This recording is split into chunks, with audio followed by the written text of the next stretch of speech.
नमस्कार दोस्तों, Haryana study IQ channel पर आपका स्वागत है।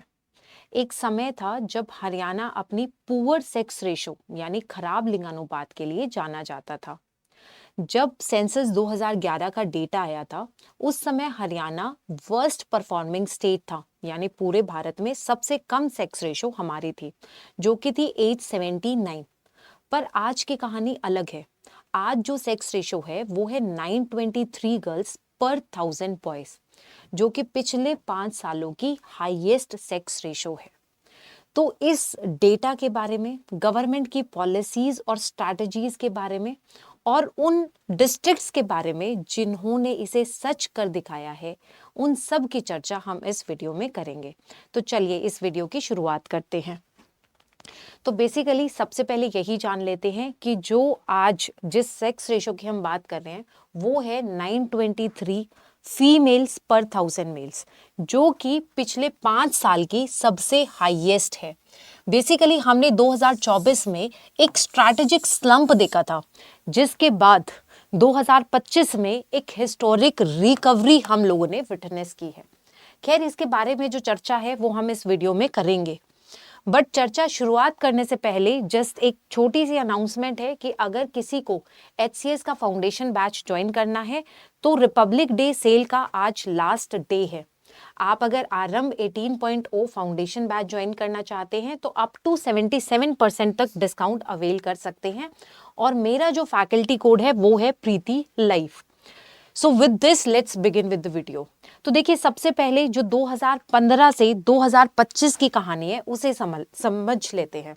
तो देखिए 2023 में क्या हुआ था। 2023 में हमारे पास जो सेक्स रेशो थी वो थी 916, जो कि घटकर 2024 में 910 हो गई थी। और जो ये स्लम्प था ना, इसके बाद हम लोगों ने एक हिस्टोरिक रिकवरी की, जिसमें 13 पॉइंट्स बढ़कर जो सेक्स रेशो है वो हो गई थी 923। तो देखिए, इसमें दो चीजें हैं जिस पर ध्यान रखना है। सबसे पहली बात तो ये कि जो हमने आज इंक्रीज देखा है 13 पॉइंट्स का, इससे कहीं ज्यादा इंक्रीज हम 2015-16 में देख चुके हैं। अगर 2015-16 की बात करें तो हम 876 से 900 आए थे, जो कि लगभग 24 पॉइंट्स का इंक्रीमेंट हमने देखा था, राइट। और दूसरी बात, 2015 से लेकर 2019 तक हम लोगों ने कंटिन्यूएशन इंक्रीज देखा था, जो कि 19 में बढ़कर हमारा जो प्रीवियस हाई था वो भी 923 का ही था। बट 2019 के बाद हमने क्या देखा कि जो सेक्स रेशो है वो ग्रेजुअली डिक्लाइन कर रही थी, और एक समय ऐसा आया 2023 में कि वो एकदम से कम होकर 916 से 910 हो गया। तो जो ये स्ट्रैटेजिक डिक्लाइन था ना, जो एकदम से डिप आया था, इस डिप ने बेसिकली सरकार की आंखें खोल दी।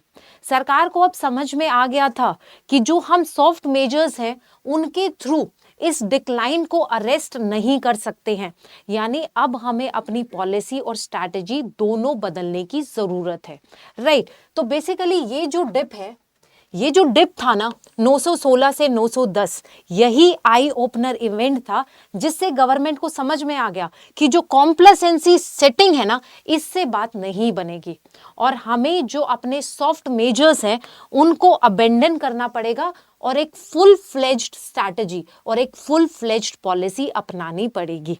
तो बेसिकली गवर्नमेंट ने कौन सी नीति अपनाई? तो गवर्नमेंट ने जो नीति अपनाई थी उसमें सबसे पहले गवर्नमेंट ने एक स्ट्रैटेजिक शिफ्ट किया कि अब हम सिर्फ पैसिव मॉनिटरिंग नहीं करेंगे, बल्कि अब जो भी रूल्स हैं, जो भी पॉलिसी है, उसको हम एग्रेसिवली एनफोर्स करेंगे। तो बेसिकली हमारा जो शिफ्ट था वो था पैसिव मॉनिटरिंग से अग्रेसिव एनफोर्समेंट। और इसका ऑब्जेक्टिव क्या था? इसका ऑब्जेक्टिव था कि हमें लोगों के अंदर जो कानून का डर है ना, उसे इंस्टिल करना है। यानी ऑब्जेक्टिव है instilling a fear of law regarding illegal termination, ताकि कोई भी इंसान इलीगल टर्मिनेशन ना करे, राइट। इसमें मेथोडोलॉजी हमने क्या यूज की? हमने मल्टीपल रेडिंग टीम्स बनाई, जिन्होंने जो भी ऑफेंडर्स थे, जो भी रूल्स ब्रेक कर रहे थे, उन्हें एक्सप्लिसिटली टारगेट किया गया, और इसी के चलते 150 से ज्यादा FIR दर्ज की गई, राइट। तो बेसिकली अब गवर्नमेंट जो है हैवी हैंड से जो भी ऑफेंडर्स है उन्हें डील कर रही थी, राइट। तो और इसमें गवर्नमेंट ने एक नई पॉलिसी अपनाई, जिस पॉलिसी का नाम था रिवर्स ट्रैकिंग पॉलिसी। यानी सबसे पहले क्या किया गया, उन महिलाओं को टारगेट किया गया जो कि मोस्ट वल्नरेबल थी। और मोस्ट वल्नरेबल विमेन कौन सी थी, ऐसी प्रेग्नेंट महिलाएं, ऐसी प्रेग्नेंट विमेन जिनके पास ऑलरेडी एक गर्ल चाइल्ड थी। यानी जो दोबारा से प्रेग्नेंट हुई हैं, जिनके पास पहले से गर्ल चाइल्ड है, उन सभी महिलाओं की जो प्रेगनेंसी है उसे ट्रैक किया गया। और ये जो काम है वो सौंपा गया था आशा वर्कर्स को, राइट। तो बेसिकली टारगेट कौन है, वो प्रेग्नेंट विमेन जिनके पास ऑलरेडी गर्ल चाइल्ड है, क्योंकि उन्हीं पर समाज का सबसे ज्यादा प्रेशर है, राइट। समाज का, फैमिली का, सबका प्रेशर है उस गर्ल को टर्मिनेट करने का, जो कि ऑलरेडी एक गर्ल हो चुकी है। जो सेकंड प्रेगनेंसीज हैं, जो भी विमेन सेकंड प्रेगनेंसी पर थी, उन सभी को आशा वर्कर के थ्रू ट्रैक किया गया, ठीक है। तो इसमें लिंक कौन था, लिंक था आशा वर्कर। और इन्हीं के चलते जो भी ऑफेंडर्स थे उन पर एफआईआर दर्ज की गई, और रिवर्स ट्रैकिंग केस के चलते लगभग 68 एफआईआर दर्ज की गई।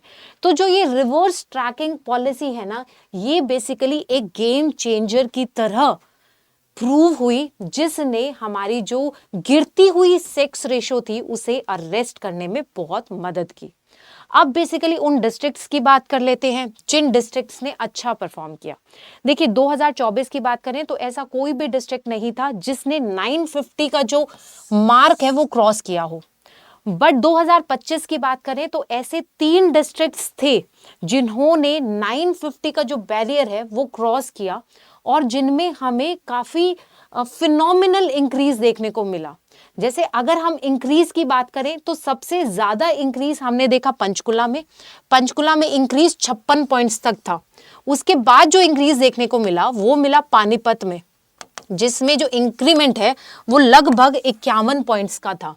और उसके बाद जो इंक्रीमेंट देखने को मिला वो मिला फतेहाबाद में, जिसमें 36 पॉइंट्स तक का इंक्रीज है। वहीं अगर हम सेक्स रेशो के बेस पर डिसेंडिंग ऑर्डर की बात करें तो सबसे ज्यादा जो सेक्स रेशो आपको देखने को मिलेगी वो मिलेगी पंचकुला की, उसके बाद हमें फतेहाबाद की, और फाइनली पानीपत की। तो बेसिकली ये वो 3 डिस्ट्रिक्ट्स हैं जिन्होंने 950 का जो मार्क है वो क्रॉस किया था, राइट। तो देखिए इसके बाद हर चीज जो है वो गोल्डन नहीं होती है, बल्कि स्टिल वी हैव डिस्ट्रिक्ट्स जहां पर सिचुएशन अभी भी चैलेंजिंग है। और आयरनी इस बात की है कि बेसिकली वही डिस्ट्रिक्ट सेक्स रेशो में पुअर परफॉर्म कर रहे हैं जहां की इकोनॉमी प्रॉस्परस है। यानी जो इंडस्ट्रियलाइज्ड हैं, जो डेवलप्ड हैं, उन डिस्ट्रिक्ट के हालात जो हैं वो ज्यादा अच्छे नहीं हैं।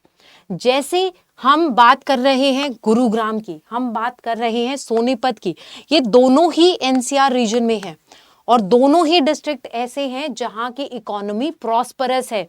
यहाँ की अगर आप लिटरेसी रेट देखोगे तो वो भी बाकी डिस्ट्रिक्ट के कंपैरिजन में यहाँ की लिटरेसी रेट भी काफी अच्छी है। पर जब बात सेक्स रेशो की आती है तो इनकी सेक्स रेशो हमारी जो स्टेट एवरेज है उससे काफी कम है। गुरुग्राम की है सिर्फ 901, सोनीपत की है 894। और ऐसे ही एक और डिस्ट्रिक्ट है जो कि इंडस्ट्रियलाइज्ड है, जिसमें आता है जींद, और जींद का जो सेक्स रेशो है वो है 918।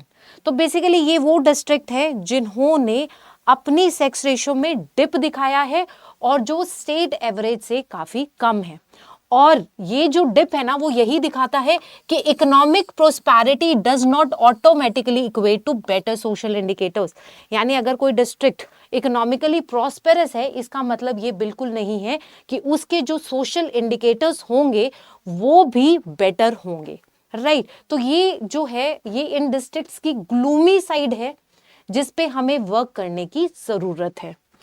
सो फाइनली इसको हम सम अप करेंगे कि जो 923 का हमने बेंचमार्क हम जहां तक पहुंचे हैं उसके पीछे बेसिकली 3 पिलर अप्रोच थी।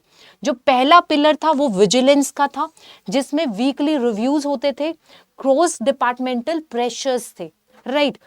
जो दूसरा पिलर है वो इंटेलिजेंस का है, जिसमें रोल था आशा वर्कर्स का, जिन्होंने जो भी 12 वीक प्रेगनेंसीज हैं उन्हें रिवर्स ट्रैक किया और जो जो वल्नरेबल फैमिलीज थी उन्हें फोकस किया, राइट। और फाइनली जो था वो थी सक्सेस स्टोरी ऑफ एनफोर्समेंट, जहां जो भी रूल्स थे, जो भी लॉज थे, उन्हें स्ट्रिक्टली एनफोर्स किया गया। और इन्हीं 3 पिलर्स के चलते जो हम 923 का बेंचमार्क है वहां तक पहुंच पाए थे। So this is the concluding statement कि फ्रॉम 971 टू 923 यानी 871 से 923 तक का ये सफर इस बात का सबूत है कि जब एडमिनिस्ट्रेशन यानी प्रशासन और कम्युनिटी यानी समाज मिलकर काम करते हैं तो बदलाव जरूर होता है। ये जीत हरियाणा की हर उस बेटी की है जिसे जन्म लेने का अधिकार मिला है। सो आपके जो व्यक्तिगत राय है वो आप कमेंट बॉक्स में जरूर लिखें। धन्यवाद। जय हिंद, जय भारत।